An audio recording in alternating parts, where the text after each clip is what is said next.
You're listening to the Traumedy Podcast with Nancy Norton. This week on Traumedy. Do you get like goosebumps? I'm getting them right now. That's so funny. Just remembering it. Yeah. You know? Like it feels like, maybe your grandmother intervened or something. I'm very spiritual about this stuff. No, exactly. And these truth chills, exactly. Like you just felt like something. Right. Like here it is. I didn't know what it was that I needed. Like I'm feeling maybe your grandmother's presence. Who knows? Maybe Lily. Who knows? Both of them. Do you feel their presence sometimes? Yeah. And so that my cousin Lily, she had like this fuzzy blonde hair that she would always dye crazy colors, right? And after she passed, a rosy maple moth like appeared on the doorstep, and it looked just like her. What? And so I have like a rosy maple moth tattooed in my armpit, and because there's hair. Yeah. So it looks all fuzzy. Oh wow! And so like just kind of yellow moths and butterflies just kind of became this symbol or whatever. And so the night I knew you were my people. Yeah. Seriously, and so the night though. before my grandma passed, she sent me a picture of this yellow butterfly that landed on her window. So I think whatever happened that night, she felt visited by Lily and was like, it's time for me to return to you. So she sent me a picture of it. It's time for me to be with Lily. Wow. Goodbye. You're listening to Traumedy, the podcast that helps you take your pain and play with it. I'm Nancy Norton. I am a former nurse, comedian, and keynote speaker about the power of humor, why we need it, how it helps us. Bring the power of humor to your next event with award-winning comedian Nancy Norton. Nancy got out of healthcare for the same reason a lot of people get into it, to save lives. Message Nancy at nancynorton.tv. The Traumedy Podcast is sponsored by Crybaby Badass. You have to feel it to heal it. You are a Crybaby Badass luminary. See your light in the mirror. Do you have a trauma? Hey, you listening, do you have a Traumedy story to share? If so, send Nancy a message at nancynorton.tv. This is a very good episode. Every episode is so good. I love my job. I love my calling. This is a calling, as you know. I cannot not do Traumedy because I need it. I created this because I need it. I need these conversations. I hope by listening in, you get a little something from them as well. I really am learning from every guest some coping skills or some inspiration, and always something funny every single time. And this is a mental health podcast, not so much a comedy podcast. Little trigger warning before we get started. This episode deals with depression and suicide and a whole lot of empowerment around all those subjects. So keep breathing. Know you're not alone. If you want to find a comedy show or to connect with me, go to my website, nancynorton.tv. Everything is there. If you are an emergency nurse, come out to the Emergency Nurses Association, the Colorado Emergency Nurses Association Education Conference, December 6th in Denver. And then December 27th, I'll be at Grand Lake with John Novosad. We're going to bring some comedy to the high country, going to drive over Berthoud Pass. And both of us have lazy eyes, so it should be interesting. I'm so excited to spend New Year's Eve in my hometown, Boulder, Colorado, at the Boulder Auto Hotel. I'll be at Comic Sense, spreading a little cheer if you want to come out and celebrate New Year's Eve with me and some other folks at a beautiful setting down there. License number 1 is this really cool, it's a really cool space with amazing cocktails and mocktails. If you want to mock some tails, come on out. If you happen to watch this episode with Evan Joe on video, if you happen to watch it instead of listening to it, do not adjust your sets. No, it is totally out of focus. I don't know what happened. I was messing around with the camera and then I just sat down and started recording, but I don't know. I didn't have on my reading glasses or something. However, I think I look younger. I'm so impressed with comedians who will drop in and share from their heart and also their vulnerability. And this guest is no exception. Wow, what a youngin'. He started comedy at just 20 years old and now only 24, but you can tell he's an old soul. He's been through a lot for such a young man. And what a delight. Thanks for listening, and I hope you're doing okay. Hang in there during this dark month, the darkest days, the longest nights. We can do this. Get your happy light, get some exercise, and we'll see you on the other side. Welcome to Traumedy. Yes. My guest this week is a comedian, Evan Joe. Welcome. Hey, thanks for having me. All right, round of applause. Thank you for helping me set up all this stuff in here. Yeah. And driving to Boulder, and you're going back to Denver for a show you're producing tonight. Yep. Forwards and backwards, but... Is this a regular show? Would you like to tell people if they're in the Denver area? Yeah, to come if you're in see your show? the Denver area, Forest Room 5 in the Highlands, right by the aquarium. It's kind of weird. It's every second and fourth Tuesday. Okay, I can do this. Every second and fourth Tuesday of the month. Yeah, always a different lineup, always a good time. It's like a really cool boutique kind of in the back of this bar. And it's just a low ceilings, packed in audience. Ooh, low ceilings. When comedians hear low ceilings, we get excited. Oh, it's perfect. Yeah, because it holds the energy and the laughter. Yeah. And it's that whole mirror neuron thing that I've studied about laughter. Like, people are sitting like this, like kind of chevron style. Yeah. Low ceilings, or like at Comedy Works, the arena seating. Oh, yeah. And it's like that, too, where the laughter just bounces off of the walls. The acoustics are great. It's a former firehouse. Oh, cool. And, yeah, so it's super cool. Are there any poles still in there? No, it's honestly, I can't believe it used to be a firehouse because it just seems like a fire hazard. Honestly, the whole place is all like old books and like old wooden walls and stuff. And like someone flicks a cigarette in the wrong direction, that whole place is going down. Yeah. All right, we're ready. But yeah, and it's also just one floor. So. It's one of those. Yeah, we don't hear about the mono floor firehouse too often. If I was a fireman, I'd be kind of upset. You don't at least get to slide down a pole. Yeah, man. That's like the whole thing. I know. That's the whole incentive. Yeah. To be a firefighter is that pole, man. Slide down the pole, have a Dalmatian, you know? I can't even tell you the last time I've seen a Dalmatian in a fire truck. You know? They're falling off. Yeah, some of those childhood visions have gone. Yeah. Well, firefighters, too, it's like there's barely any fires anymore. So they're just like helping people out of their bathtubs. That's their whole job nowadays.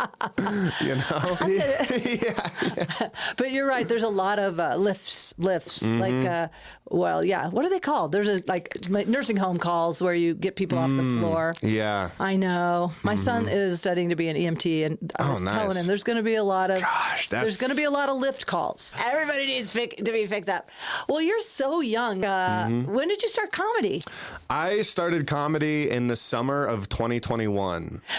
You're so brand new. Yeah. It really kind of the whole post-pandemic wave. As soon as people were allowed to do comedy coming out of the pandemic, that's kind of when I started. I'm so impressed. Yeah. Wow, you have so much confidence. You know what you're doing. When did you start being funny? Were you like class clown, or have you just always been funny? Because it seems like you're a lot more competent than just 4 years in. Well, I think a big aspect of that is that the whole wave that kind of came out of the pandemic, there was really no scene. It was kind of the dregs and remnants of what the scene used to be, and all of the kind of big movers and shakers were still kind of in their houses, and nothing had come back. So we didn't really have an example of what this all should look like and who are the big people to like look up to,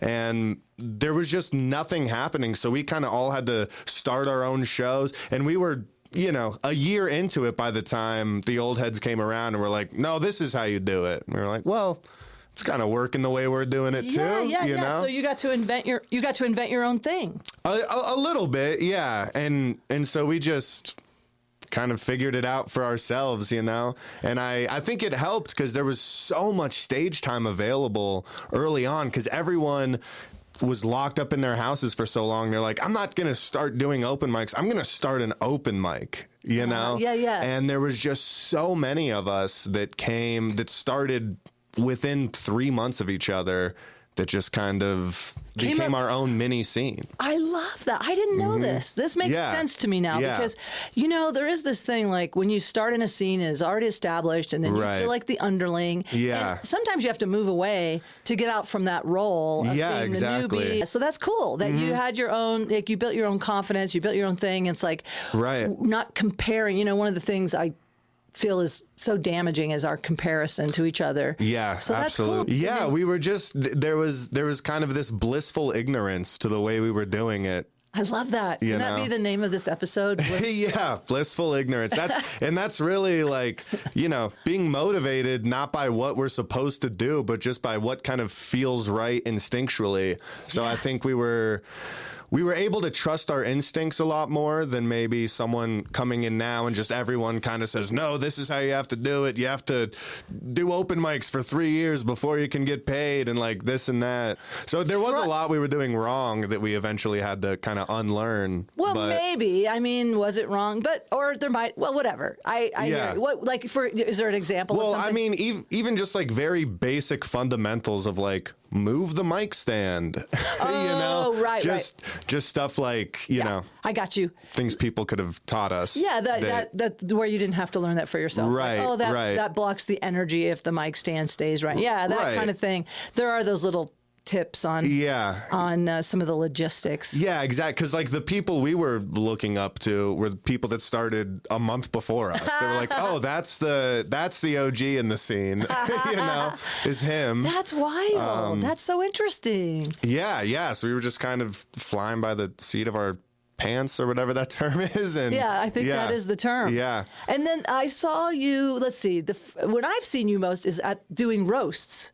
You are so good at those roasts. Oh, thank you. You're so witty and fast. And was that just something you've always had is that part of your survival trait? Yeah. So I think that like roasting was a love language growing up, like it was really everything that was going on around us was so like serious and heavy that like, me and my friends just kind of being able to bust each other's balls a little bit. Yeah. That's how my son is. Now, how old are you? Do you mind if I ask? No, I'm 24. Oh my God. So you're really close to his he's 21, but that generation, you're Gen Z? Yeah, Gen Z. Wow, because I do the way his rapport with his buddies is like, I'm like, really? That's just how you talk to each other. Right. And then I think it was interesting because the roast battle show was, none of us expected it to get as big and popular as it did, Yeah. And eventually, once the scene kind of started to establish itself a little bit more and everyone that was doing it pre-pandemic kind of came back, we started not getting booked as much, and that was like the one show that we could get stage time on, and it was a joke writing exercise. Yeah. So it's actually something that I haven't done in a couple years at this point, because I felt like at a certain point I was just kind of getting pigeonholed into only being able to do this one thing. Oh, gotcha. And I was like, no, I'm good at that because it's writing jokes. Like I want to branch out.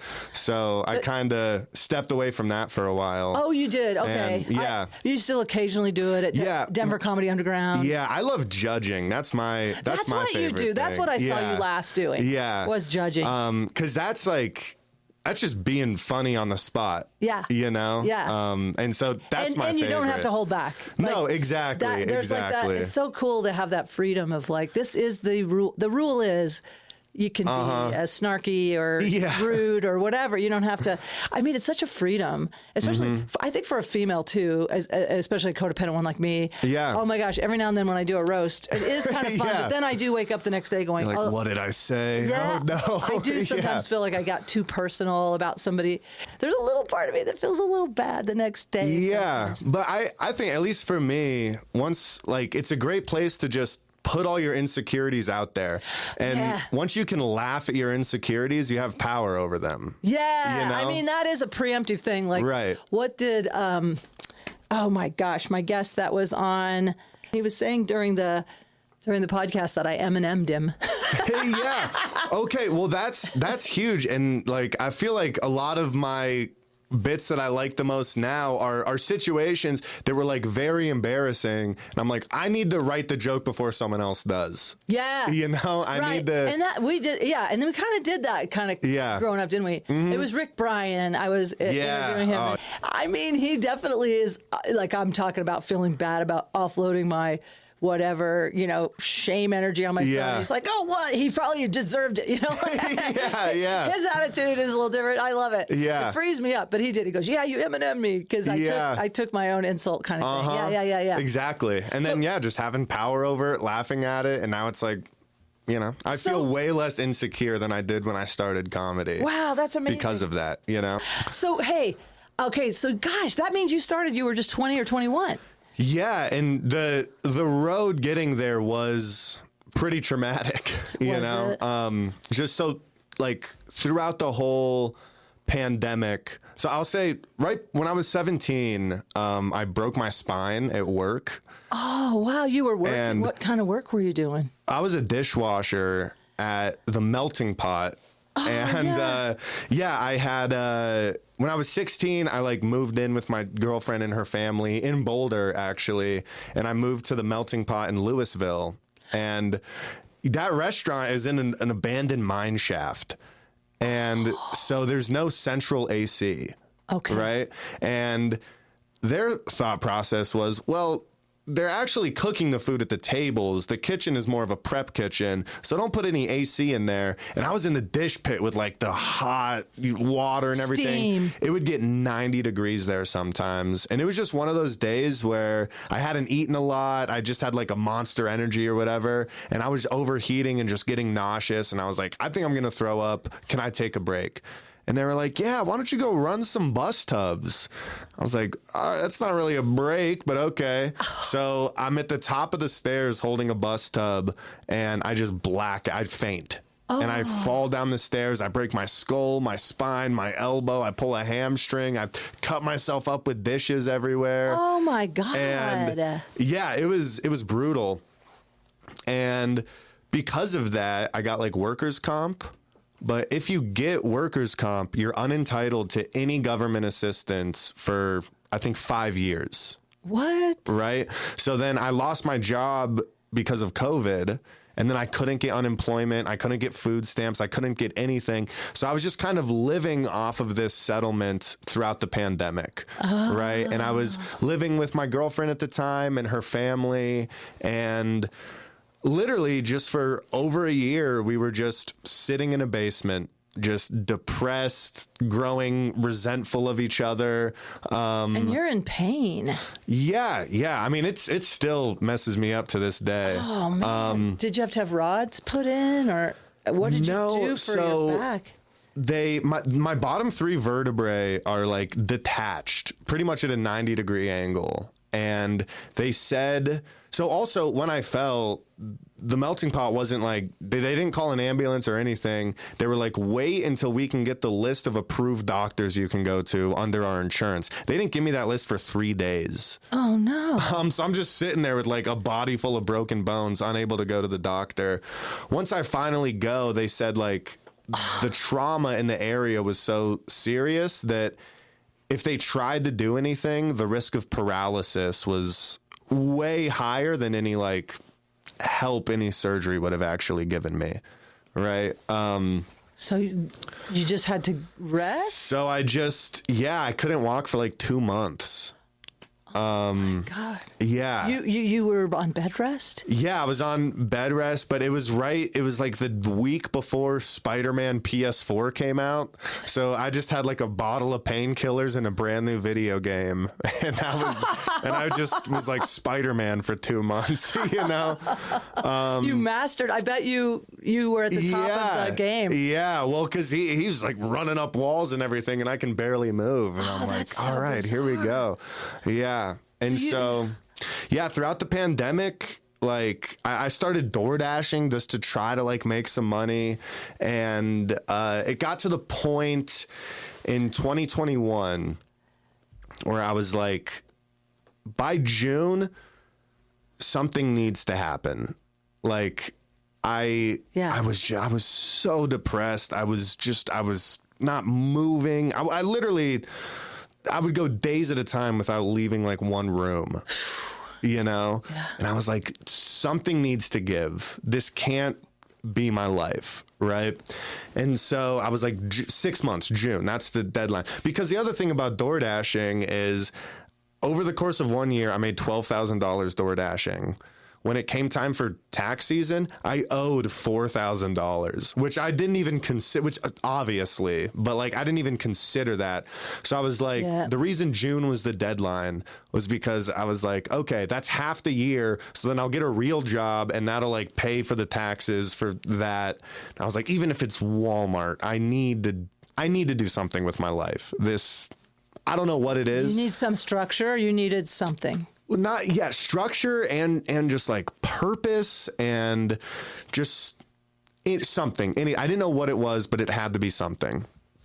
So around, I think it was May of 2021, my grandma, who raised me pretty much, like my best friend in the whole world, committed suicide.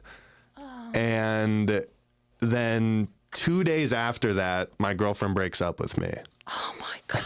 And I'm like, Evan. I'm like, something needs to, I didn't know this was going to be the change. Holy so shit. and I mean, this is going to get really trauma dumpy for a second. No, but we're going to come through it, you guys. Right. There's the light at the end of this tunnel. Yeah. I just want you to know like where I was leading into starting comedy. And then not only, I'm already getting that your background is tough because you're raised by your grandmother. Right. So, yeah. And this isn't even childhood trauma, which was crazy, but this was, so I grew up with a cousin. We were 4 months apart. We learned how to walk together. Like we were just best friends more like siblings than cousins, more like best friends than siblings. Wow. And she was born with cancer and she beat it as a baby. She beat it. Yeah. And then it came back when she was 14. Oh my God. And by the time she was 18, it was a death sentence, right? And so she wanted to move to South Carolina to just she wanted everyone to get like a last look at her, and then she wanted to retreat into the woods and die away from everybody. Alone and not have this memory of me. Yes. Remember me how I was. And she was like really into the internet. She was one of the first people on TikTok even. And so she had like these internet friends that lived in South Carolina. She's like, I want to go meet them and everything. So they moved down there. And when we were both 18 years old, she like died while I was holding her hand. Wow. Right. And so then they're just now my aunt and uncle and grandma are just living in this trailer in the middle of nowhere in South Carolina. They don't know anybody. They don't have any connections. And now Lily, she's gone. Right. And so 2 years later, now my grandma commits suicide in the same house. So we're planning this trip to South Carolina to just go through all my grandma's stuff. And I was like, you know what? I'm going to move to Atlanta. I don't know why. I like Outcast and Adult Swim. So I was like, are those based in Atlanta? Yeah. I am a little oblivious. So. All of like Cartoon Network is out of Atlanta, and just a lot of the music that I liked came out of Atlanta. And so it's a hub for you. It's like a creative hub. It's a creative hub, and it's somewhere I've never been, where I don't know anybody, where I can just figure out what I need to do with my life to get out of this. And so we're down there, and I'm scrolling through Instagram, and Ari Shaffir, the comedian, posts on Instagram that Comedy Works is hiring. Oh, wow. And I was sitting there, and it felt like a lighthouse. I felt like this ship that was lost at sea for years that was, I was just a plank of wood at this point, just floating through the ocean.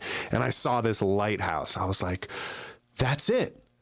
I'm going to work at a comedy club. I've loved stand-up my whole life. I can actually go somewhere where I can be around it, right? That's amazing. So I was like, that's it. So I apply, right? And later that day, I get a call, and it's Wendy. Wow. Who I knew who she was since I was a kid. Yeah, the owner of Comedy Work. Yeah. I've known about her forever. And she calls, she's like, I'm like, yeah, I know who you are. She's like, can you come in tonight for an interview? I was like, I'm on the other side of the country, but I can be there tomorrow. Wow, So, you were that called. Yeah. So I get Did you get like goosebumps? I'm getting them right now. That's so funny. Just remembering it. Yeah. You know? Like it feels like, maybe your grandmother intervened or something. I'm very spiritual about this stuff. No, exactly. And these truth chills, like you just felt like something. Right. Like here it is. I didn't know what it was that I needed. Like I'm feeling maybe your grandmother's presence. Who knows? Maybe Lily. Who knows? Both of them. Do you feel their presence sometimes? Yeah. And so that my cousin Lily, she had like this fuzzy blonde hair that she would always dye crazy colors, right? And after she passed, a rosy maple moth like appeared on the doorstep, and it looked just like her. What? And so I have like a rosy maple moth tattooed in my armpit, and because there's hair. Yeah. So it looks all fuzzy. Oh wow! And so like just kind of yellow moths and butterflies just kind of became this symbol or whatever. And so the night, I knew you were my people. Yeah. And so the night before my grandma passed, she sent me a picture of this yellow butterfly that landed on her window. So I think whatever happened that night, she felt visited by Lily and was like, it's time for me to return to you. So she sent me a picture of it. And like, I remember waking up that morning and being like, well, that's not good. Like, why is she sending me this? And you knew. I knew. You know her well enough. I knew her well enough that she was saying, it's time for me to be with Lily. Wow. Goodbye. Wow. And so, yeah, I get the call. I'm like, I can be there tomorrow. I drove 27 hours straight, stopping only for gas and at Walmart to get a button-up shirt for the interview. I'm so impressed with you. And you did it. I did. I was like here, and I was like, I better get this job. If I don't get this job, I might be joining grandma. Oh man. So if I don't get this job and a butterfly shows up, yeah, that's a sign. Yeah. So yeah, I got the job. And it was to be a door staff. And I go there and I can't even believe it. At this point, I've only seen comedy, on the radio. Comedy 103.1 was like a huge inspiration. And like hearing you on that back in the day. And old Nance and the dildos.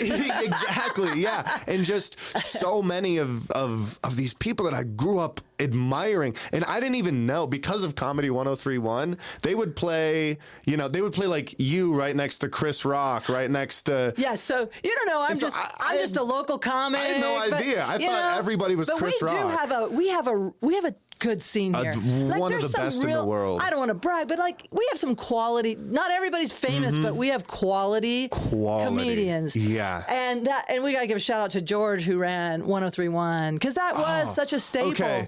I'm so glad you said that. If I ever get the chance to meet him, I just want to. I would love to just thank him for everything he's done for my life. I will tag him on this. Yes. I will tell him because a lot of people have told me they heard me on there, and it's such a when we talk about a traumedy, like people that are commuting to work or they're having a bad day. I'm always saying like turn on comedy if you can, and it was so nice locally that we had that comedy channel. That's great because I've asked a lot of people. I was like, who was the DJ on that channel? Because his taste inspired my taste in such a way. What's his last name? I have his contact. Hang on, I didn't even know his first name was George, to be honest with you. You see me with my name thing. At this age, I have to look stuff up. But it's Gimarc. George. Okay. George G. Mark. Something I don't know like how that. to say it. But we'll put it in post. But we'll put it in post. And actually, he has todayscomedy.com. So I think he has an internet. Okay. I think he has an internet. Yeah, because I know it moved to like iHeartRadio for a while, but it's gone now. Is it gone? Okay, because I haven't talked to George.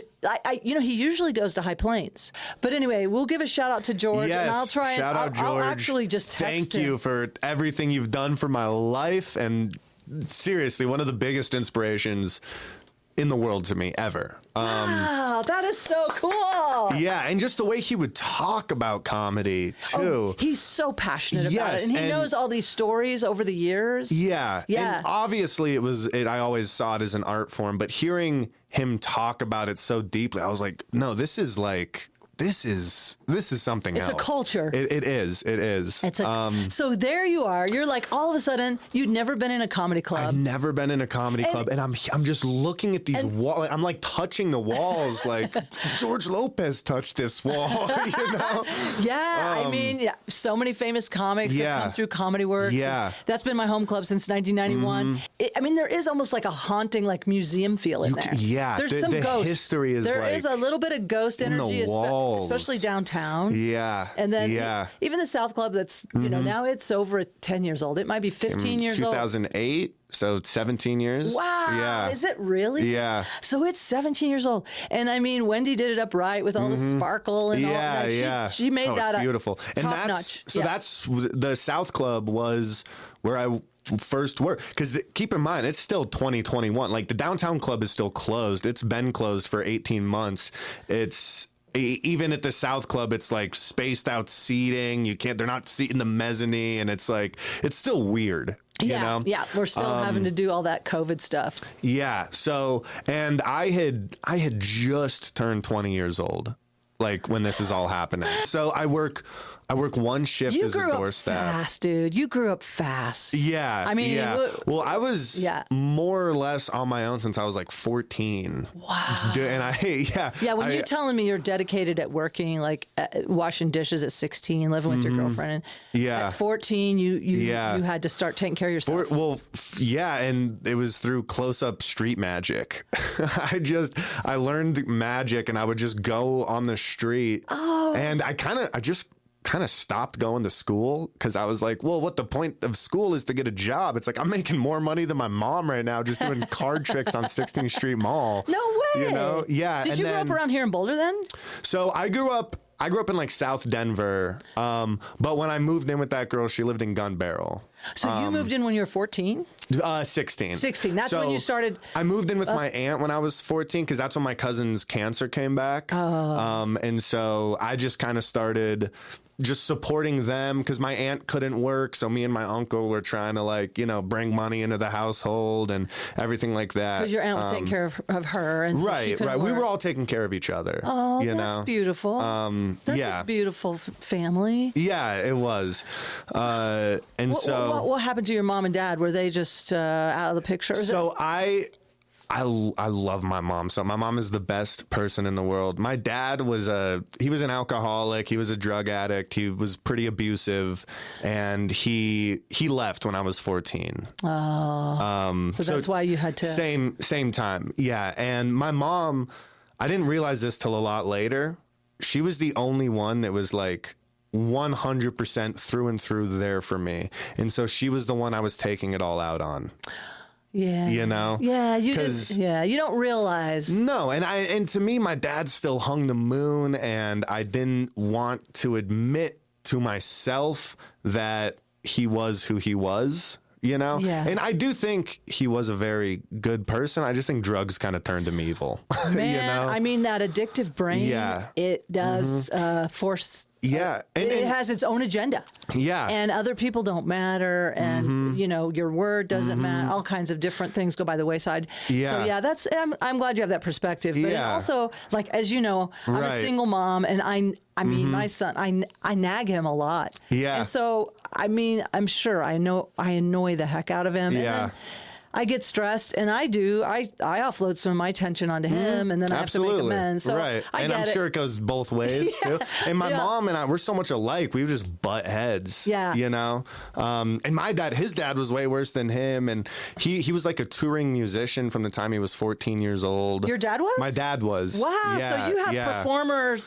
Definitely. You've got natural performance. Because I'm thinking, if you're doing, is it called busking when you're out there? Yeah. You know, kind of doing close-up magic. Street performance. Yeah. Like, so you're just, you had to like overcome whatever. It was the only kind of way I knew. You didn't have fear. How? You were I was natural. excited to do it. I loved it, you know? And then once I once like puberty hit me in a way where I was just all like pimple face and weird voice, it was not as cute anymore. So people were like not giving me a bunch of money. They were like, "Oh, dang, get out of here." So that's kind of when I stopped doing rough, that. Dude. Yeah, you're not as. I'm sorry, you've lost your cute factor. And then I realized, like, oh, I'm not as good as I thought I was. It was just crazy that a kid was doing this. They were just impressed. You know? Like, look at this guy. Let's encourage him. Right. And then like all of the other like street magicians were like getting mad at me because they were like, people can tell how you're doing this, and then they're not impressed when we're doing it the right way. Oh, you're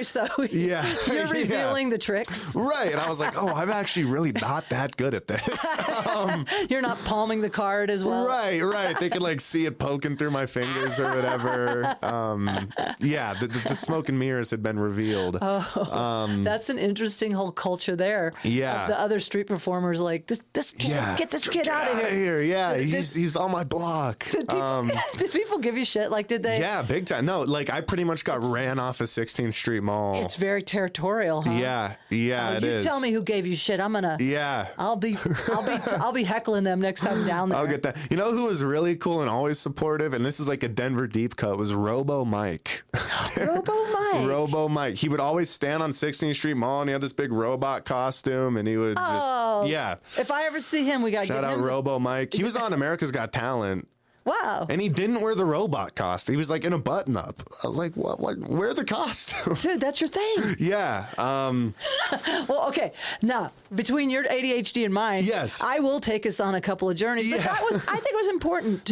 Part of me was curious, like how you ended up, with aunts and grandmas and things like that. Right. So and so my dad, even when he was in my life, he was on tour about 6 months out of the year.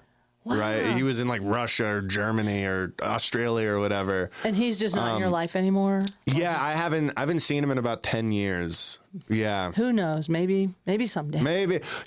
It's complicated. Like my sister still tries to have a semblance of a relationship with him, and he just lets her down so much that it's like you need to make it right with her before anything happens, And you still have contact with your mom? Yeah. So my mom, once we didn't live in the same house anymore, our relationship was really able to like mend and heal and become like the beautiful thing that it is now. You know, and I keep hearing about sons like at 24-ish is when it kind of like, I mean, that's the myth among the moms, because I do all those mom shows. Yeah. And like you keep hearing like, when they're 24, they come back. My son I can tell a difference. And I gave my mom hell. I made it. I was such a bad kid. Dude.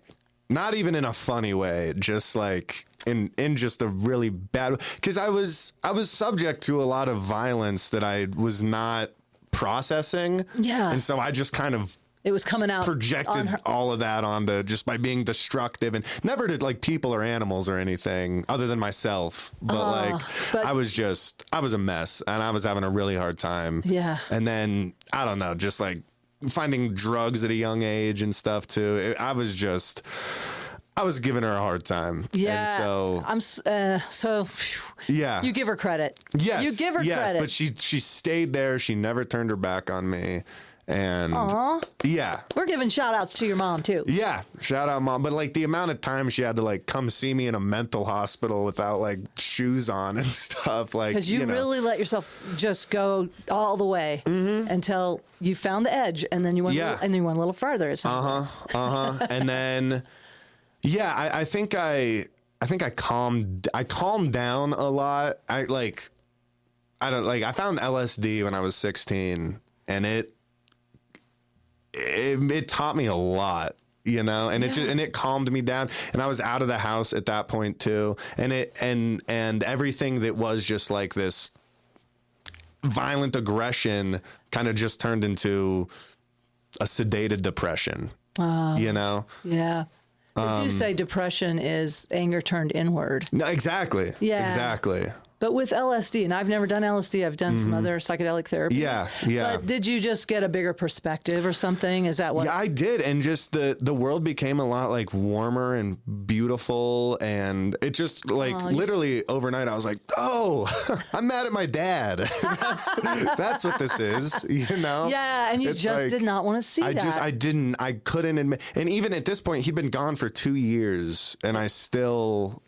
You still had him on a pedestal, but the truth came through, and it's like I'm angry, and and Lily was dying, and I was like, "This is silly." A lot of powerlessness. You know? Oh, this is silly that you were having what? That I'm just like so bitter towards the world, you know? Yeah, you didn't want to be like that around Lily. Yeah, you wanted to be present with her. Exactly. Wow. And so. Here we are. We're back to comedy. Fast forward, we're back to 2021. You're touching the walls at Everyone's comedy. dead. You gotta laugh. There you go. Yeah, exactly. I'm still here, touching the walls at Comedy Works. Like, I found what I'm going to do with the rest of my life. Not be a comedian. Work at a comedy club. Just be around it. Be around it. Because, like, I've always thought, being a comedian would be cool. Being an astronaut would be cool, too. But that's not feasible. Yeah, right? Yeah. It felt out of reach. Yeah, and then even once I started to see the shows at Comedy Works, it was still out of reach. You know? And so I'm there, standing around. I had the one training shift as a door staff, and then my second shift, I'm like doing something and someone's like, hey, do you want to come out like drinking with us after this? And I was like, oh, I'm actually not 21. I can't get in. And they're like, well, how did you get this job? And I was like, I don't know. They took, and then the next day, Jeffrey Fisher, who's a big boss at Comedy Works, comes to me and he says, hey, I'm sorry. You can't have this job. You're not old enough. And it all came crumbling down. I was like, I can't. I was like, there has to be something. There has to be something I can do that allows me to be here. I need I'll wear the wristband. Yes, I'll put X's on anything. And he said, well, Lucy needs food runners. And Lucy is the restaurant attached to the South Club. Right. And I was like, as long as I can have my door staff job back in 9 months when I turn 21, I'll literally, whatever it takes to be a part of this. Right. Dude, that's amazing. So I start food running, and that was great because by the end of our shift, the late show would be starting. So I would go get to sit up in the mezzanine, and I watched I watched Tim Dillon's set 5 times over, you know, because he was like the first full weekend I got to see. And I was doing that. And then it started to get a little frustrating because your excitement is kind of rubbing off on me. Like sometimes I forget how cool it is that we do comedy. Yeah, and like seeing you there and like all the local people. Bring up old dance. But seriously though, no, I take it for granted sometimes. And I mean, I remember you're just reminding me of when I started. And I started as a comedian, and I'd never been in a comedy club, and it was just like, I can't believe I'm doing this. It's been a dream since I was a little kid, and it's like, so thanks for reminding me. You know, sometimes we can get a little jaded, like, this gig or that gig, and it's like, no, man, it's such cool what's happening, and our friends like to hang out with cool, fun, creative people. Yeah, and just to be surrounded by people I've looked up to for years, you know. Yeah, but even look sideways too. You know what I mean? I'm just saying as a peer, right? Like, I love at this point in my life that I still get to hang out with people your age, millennials, all these different age groups where there's a timelessness part of us that I, you know, maybe through the psychedelics, that I definitely feel like I am connected to a fun, like soul group of creators. Absolutely. And even though I don't mean Instagram creators, even though we have to do some of that. Unfortunately. But I just mean like genuinely people that are excited to share an idea. Well, and that's what was so cool is like going from looking up to these people to becoming peers to then the certain people are like, oh, that's like actually a terrible person that that I never should have looked up to. You know? I hope that doesn't happen with old Nance. But I will say, of course not. I love that you said, I'm going to do what I have to do because now, but it was all perfect, wasn't it? Like you had to go in there, touch the walls, feel the like I can't believe I'm here, and then lose it, and calling. But then, because no, would you have need this? Because would you have been willing to come to Denver to be a food runner? No, right? It had to go this way for you to get the bug, to just get. And then so after a few. I think it was, I don't know if it was weeks or it was probably a matter of weeks. I had I started to I don't know if jaded is the word, but it was kind of, the reality was setting in a little bit.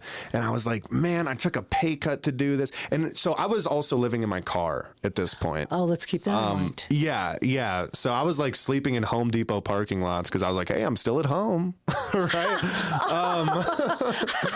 And so I believe you when you say that. There was a part of you that saw the word home. And I was like, this is, or other people that worked in the kitchen that are now comedians that are some of my best friends, like sleeping on their couches or going to my mom's house and sleeping on the futon some nights or just whatever. Yep. And it was just getting to the point where I was like, they kept cutting my hours. I was making minimum wage. And I was like, this is literally not sustainable.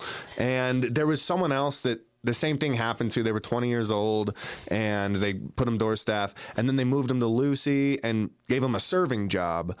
And I was like, listen, I took a pay cut and an hours cut due to your mistake. And we're both 20 years old. I guarantee you I have more restaurant experience because I dropped out of high school at 14. And by 17, I was managing my own restaurant in Boulder. Wow. Like where I was legally not even allowed to be there past 11 p.m. And I was there till 5 a.m. every night. It was Fat Shack on the hill in Boulder. I was a manager at 17. And so I was like, I know I have more restaurant. This isn't an experience issue. Yeah. And so I was like, and then they gave her the higher paying job. And I was like, man, this is not coming together. And I almost quit. Yeah. I really almost quit. And the day that was happening, Wendy happened to come in. And I'd never seen her in person before. Oh, yeah, because she's at headquarters, right, offsite. Right. And so she came in, and I'm generally like a socially timid person. Like I'm not very extroverted around people I don't know, unless you're doing stage. Magic. Yes, exactly. But like I guess Wendy, come over here, pull a card. confrontation is something I like try to avoid. Okay. And I don't know what came over me, but I saw her and I went up to her and I was like, you don't know me. Here's who I am. I want nothing more than to like move to Denver and dedicate myself to this company. I want to dedicate my life to this company. I can't do that on 6 hours a week of minimum wage work. And she goes, you want to work? All right. She writes down an address, says, come here at 10 o'clock tomorrow. What? And it was the corporate office. Yeah. Right. And so I'm like, this is crazy. And I feel it all over again. I'm like, here I am. I get there. I pull up to the corporate office and it's still pandemic. So there's like a lot of like blocks that are taken over by like homeless communities. And the front of the corporate office was kind of like that. So I park, it's a little sketchy. I get in, she's like, all right, you're going to run these errands for me. You're going to take my car. You're going to take my car. And I'm like, this is crazy. So she shows me where her car is and it's in the back. I'm like, oh, perfect.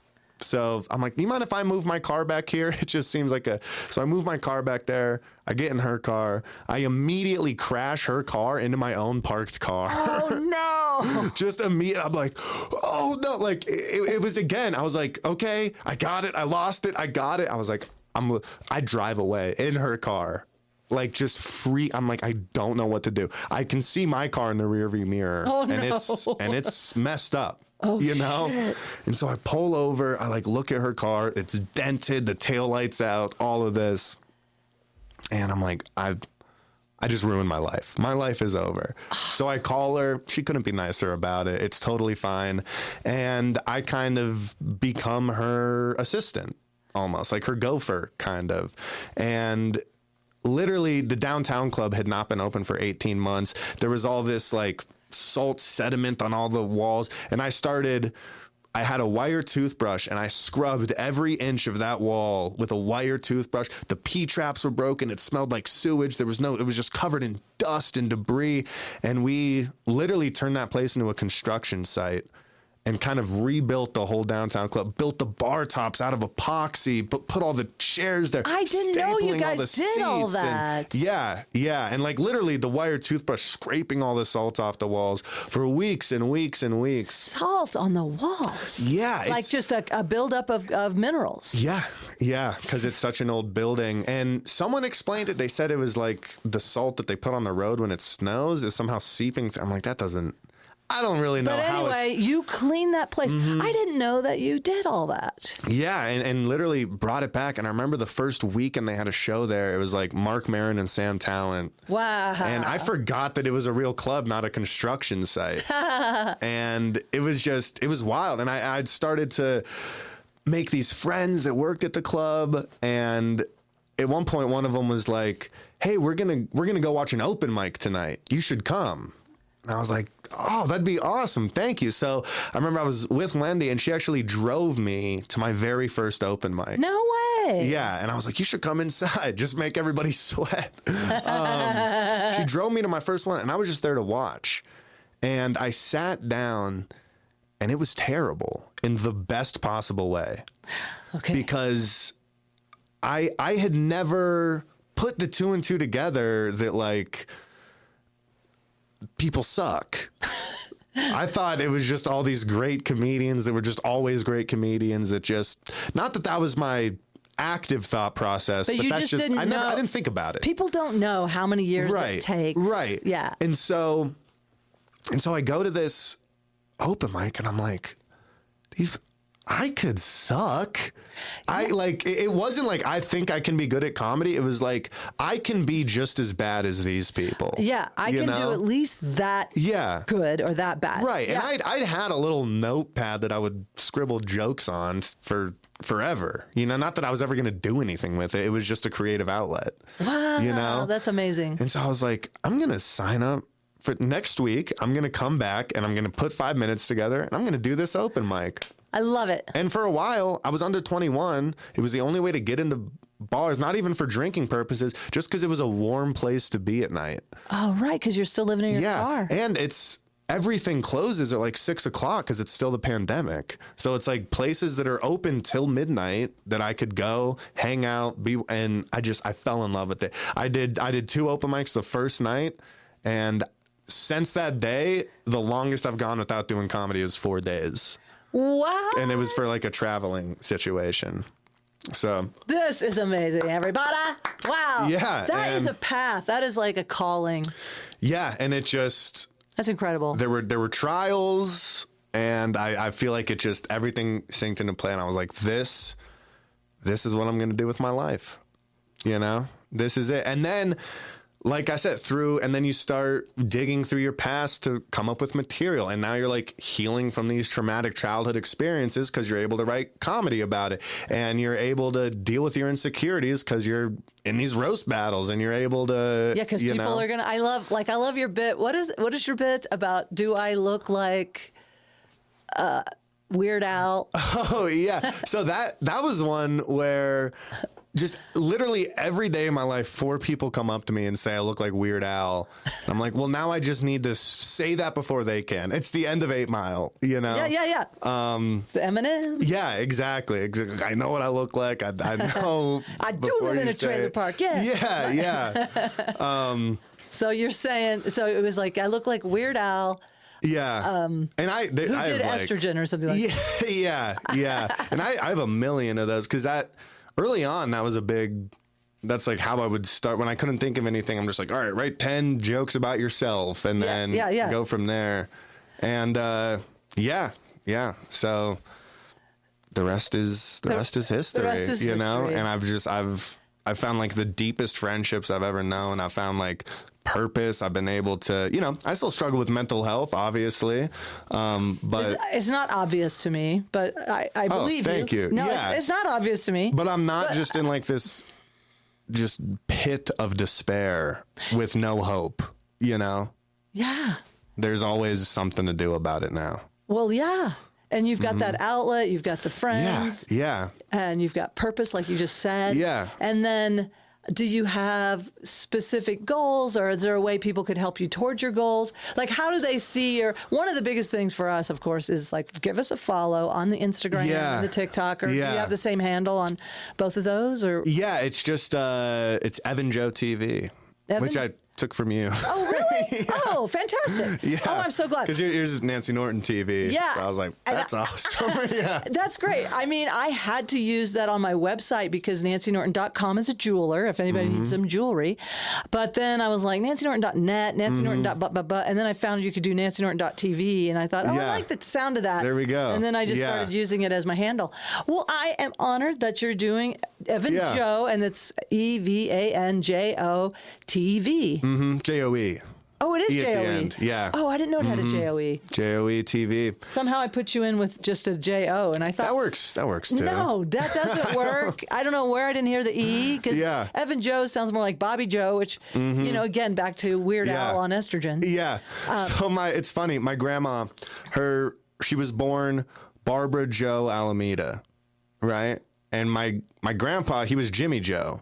And so when they got married, her name became Barbara Joe Joe. Yeah, which was maybe the first sign that marriage was a mistake. Yeah. Just so you have this room, people can come see you. Yeah. Are you starting to tour nationally, or how's it feeling? What's up for you? Getting the travel. I never traveled very much as a kid, and I've gotten to like see the world because, America. So you've been going around? Yeah, I have. I've seen so many places that I never thought I could see. Isn't it cool? Like towns, that you would never go to.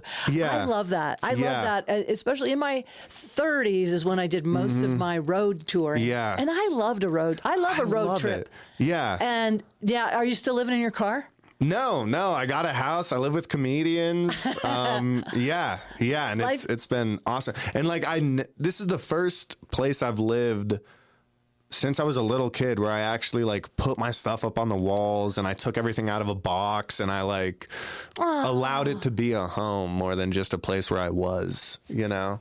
I love this. Yeah. And this is a great story. This has been the best story time. I wish we had a little campfire right here, because it feels like, I mean, I love that you shared so in depth about your journey and your traumas and that, and just the way you've come through them. I mean, I think it's a great example. Yeah. It's really, it's a perfect Traumedy episode. Oh, thank you. So thank you for doing Traumedy, and of course, everybody follow Evan Joe. And then later I guess in 2026, I'm gonna take all the best material I've come up in my first 5 years of comedy, and I'm gonna record an album with it. Yes, keep us posted. Yeah, I can't absolutely. wait. Do you have a sense of where you're gonna record it? Yeah, at Comic Sense in Boulder, in the Hotel Boulder, basement of Hotel Boulderado. Oh, I love Comic Sense. Oh, it's the best. Yeah, it's such a I gotta get Jesse Carter on the show. Oh, Jesse's the man. He just recorded a special down there. He's been taking me on the road a bunch. So that's fantastic. Yeah. Well, I can't wait for that. Keep me posted, and then we'll share it again. We'll have you back on. Yes. When you do that. Yeah, we'll break down some of the material in it. Oh, perfect. Yeah. All right. Thank you, Cool. Evan Joe. Oh, thank you, Nancy. This was a pleasure. Thanks for coming. Anytime. Thank you. All right. I love this. You're amazing, man. That was awesome. I kept hearing myself say, "You're amazing," and I'm like, Nancy, stop saying amazing. Yeah. Well, that was actually. I gotta have another word. My grandma, her nickname for me was AJ because it was Amazing Joe. So, yeah. I think I just got that on video. Oh, wait, there it is. Say that again. I just want to say that again because that is amazing. That is amazing. Yeah. All right. No, this is worthy. This is our post roll. Yeah. So I was just saying, I kept hearing myself say amazing, and I'm like, Nancy, get a thesaurus. Yeah. And then you said, this is why I kept saying it, because your grandma's here. My grandma, her nickname for me was AJ because it was Amazing Joe. Amazing Joe. Which is, I've never said that to anybody, but yeah. That's beautiful. Thank you, Grandma. Yeah. Grandma's here. Love you, Grandma. Yeah. I love her too. Oh.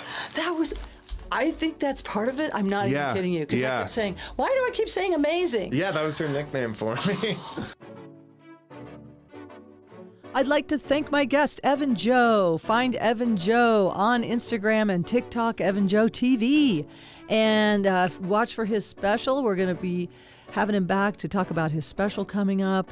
And check the show notes for any links that you might be looking for, anything we referenced in this episode. And I want to thank my son, Nathaniel Norton, for putting together the music loop for Traumedy. I've asked a friend tonight at the Comedy Works Christmas party to write a Traumedy theme song. So we'll see what happens. Michael Isaacs, who is a guest, he is just such a whimsical character himself. He channels these muses and he said, yep, that's going to percolate for a few days and then I'll get back to you with a Traumedy theme song. So I'm excited. So let's see what wants to happen with that. Thank you for listening, and reach out if you want to be a guest on Traumedy. I would love to have you.